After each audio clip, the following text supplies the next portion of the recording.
یعنی آپ ٹریول کر رہے ہیں، آپ کہیں گئے ہیں، جیسے آپ ہوٹل روم میں گئے ہیں، آپ کسی کے گھر گئے ہیں، کسی کے گھر کے کمرے میں آپ نے جیسے وہاں پہ رہنا ہے، کہیں بھی آپ بازار میں گئے ہیں، کسی نئی جگہ گئے ہیں، تو کیا کریں؟ اعوذ بکلمات اللہ التامات من شر ما خلق، تو اس سے کوئی چیز نقصان نہیں پہنچا سکتی جب تک کہ وہ اس جگہ سے دور نہ ہو جائے۔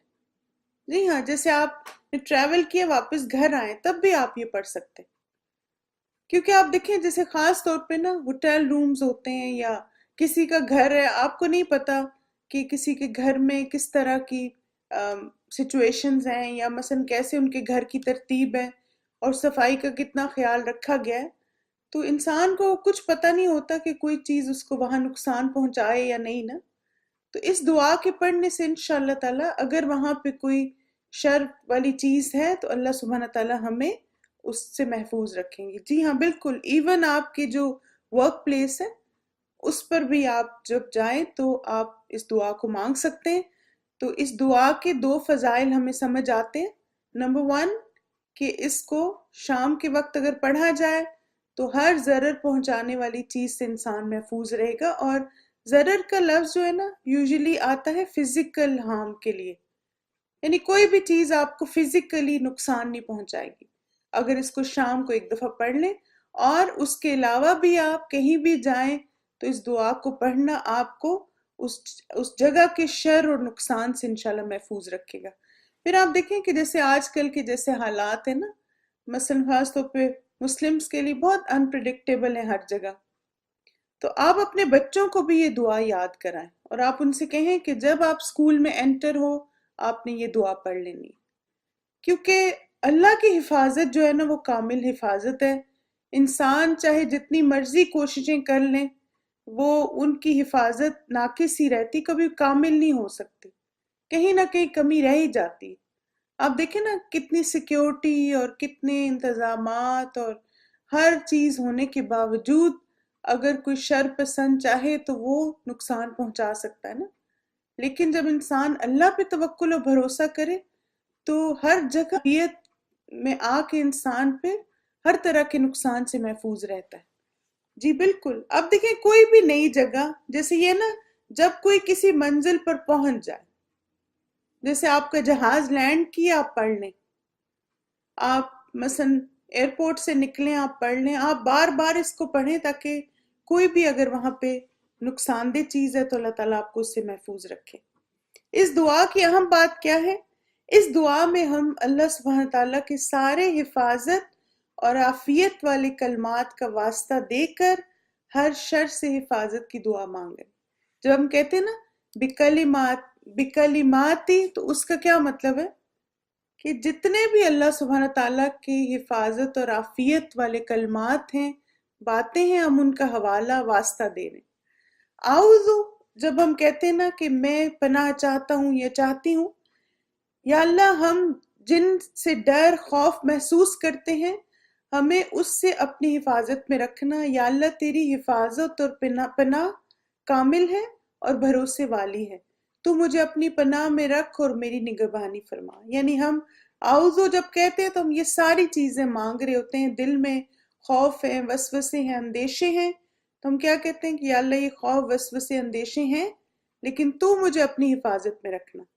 یا اللہ سارے حفاظت اور عافیت میں رکھنے والے کلمات سے تجھ سے دعا ہے کہ میری حفاظت فرمانا۔ یا اللہ مخلوق میں جو چیزیں نقصان، ضرر، تکلیف دینے والی ان سب سے مجھے محفوظ رکھنا۔ اس دعا میں ہم یہ مانگ رہے ہیں۔ یا اللہ اس مخلوق میں جن چیزوں میں شر موجود ہے، کون کون سی چیزیں شر والی؟ شیطان کا شر، جادو کا شر، رات کا شر اور مخلوقات کا شر۔ جب آپ کہتے ہیں نا من شرری، تو من شرری کہہ کے آپ ہر طرح کا شر آپ نے اس میں انکلوڈ کر دیا۔ جی ہاں، حسد مخلوقات کے شر میں آ جاتا ہے۔ تو میجر جو ہے نا 4 طرح کے شرور ہیں اور باقی اس کی سب کیٹیگریز ہیں۔ شیطان کے شر میں آپ دیکھیں ساری جنات اور سب چیزیں آ جاتی ہیں۔ جادو کے شر میں سارے وہ جادو کی اقسام آ جاتی ہیں۔ رات کے شر میں آپ دیکھیں ڈاکو اور پھر یہ بچھو وغیرہ، سانپ، یہ سب چیزیں جو رات کو شر نکلتا ہے۔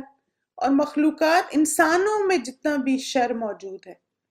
تو آپ سوچیں کہ کتنا جامع لفظ ہے نا. ایک ہم کہتے ہیں شر اور کتنی کچھ اس میں چیزیں ہم کور کر لیتے ہیں.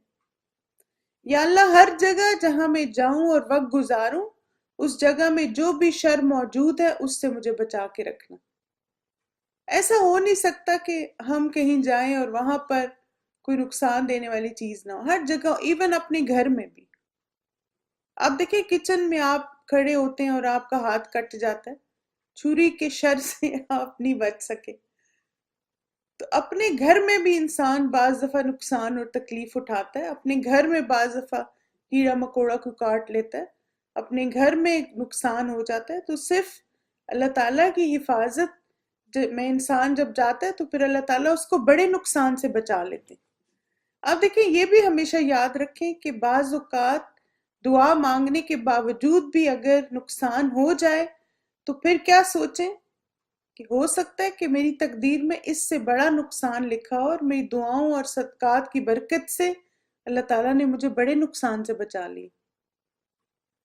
تو ایک ایمان والا جو ہے نا وہ ہمیشہ ہر حال میں پازیٹیو رہتا ہے اور پازیٹیو سوچتا ہے. چلیں اس کی ڈویژن دیکھتے ہیں.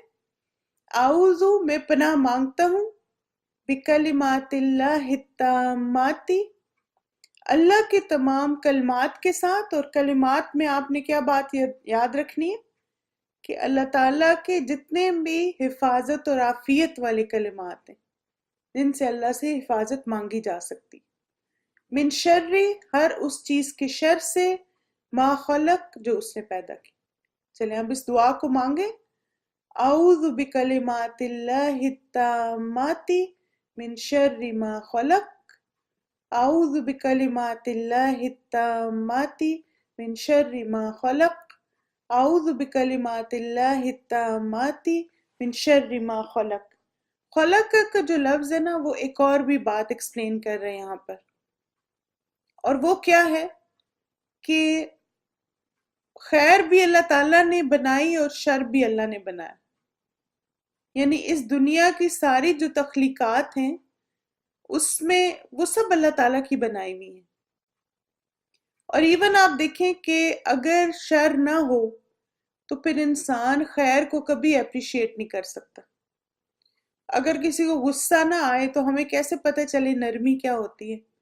کیا آپ نرمی کو اور محبت کو اپریشیٹ کر سکتے ہیں اگر آپ کو غصے والے ایموشن کا پتہ نہ چلے؟ اگر نفرت نہ ہوتی تو یہ کیسے پتہ چلتا محبت کیا ہوتی ہے؟ ہم اس کو محسوس نہ کر پاتے.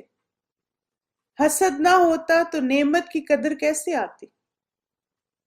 تو اللہ سبحانہ تعالیٰ نے یہ اپوزٹس جو رکھے دنیا میں، چاہے ایموشنز ہوں چاہے مخلوقات ہوں، یہ اس وجہ سے تاکہ ہم دوسری نعمتوں کی قدردانی کر سکیں.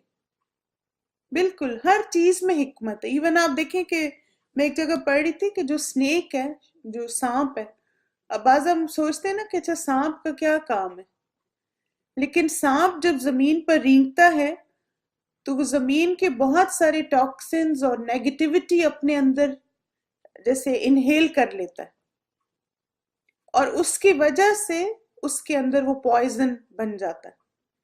یعنی آپ دیکھیں وہ زمین کا ساری نیگیٹیوٹی ہے، ساری چیزیں ہیں جو اپنے اندر وہ لے جاتا ہے اپنے رینگنے سے، تاکہ ساری مخلوقات اس سے محفوظ رہیں اور وہ سارا زہر اپنے اندر لے لیتا ہے. بالکل. تو اس لیے اللہ تعالیٰ نے جو بھی مخلوق بنائی اس میں خیر شر دونوں ایلیمنٹس ہیں، لیکن ایمان والا جو ہے وہ ہر چیز کے خیر کے پہلو کو دیکھتا ہے، اور اس کو شر میں بھی اللہ تعالیٰ کی حکمت نظر آتی کہ اگر اللہ تعالیٰ نے یہ بنایا تو پھر اس وجہ سے تاکہ میں خیر کو اپریشیٹ کر سکوں. ایک دفعہ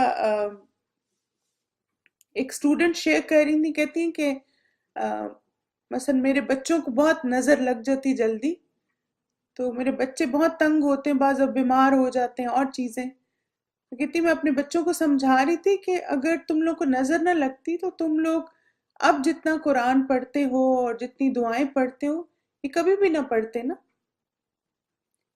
تو آپ دیکھیں کہ جب ایسا ہوتا، بعض بہت کچھ لوگ ہوتے ہیں نا بہت فریکوینٹلی ان کو نظر بھی لگ جاتی ہے، ان کو جیسے اور بھی اس طرح نیگیٹو چیزیں ان پہ اثر کرتی ہیں، تو پھر ان کی ریمیڈی بھی انسان کرتا ہے نا۔ تو بعض اوقات کچھ بیماریاں، تکلیفیں ہمیں اللہ تعالیٰ کے اور قریب کر دیتی ہیں۔ بالکل ہر حال میں نا پازیٹیو سوچیں۔ چلیں اللہ سبحانہ تعالیٰ سے دعا ہے کہ اللہ تعالیٰ ہمیں اور ہماری فیملیز کو ہر طرح کے شر اور فتنوں سے محفوظ رکھے۔ جزاکم اللہ خیرا کثیرا، بارک اللہ فیکم، سبحانک اللہم و بحمدک، اشہد ان لا الہ الا انت، استغفرک و اتوب الیک۔ السلام علیکم ورحمۃ اللہ وبرکاتہ۔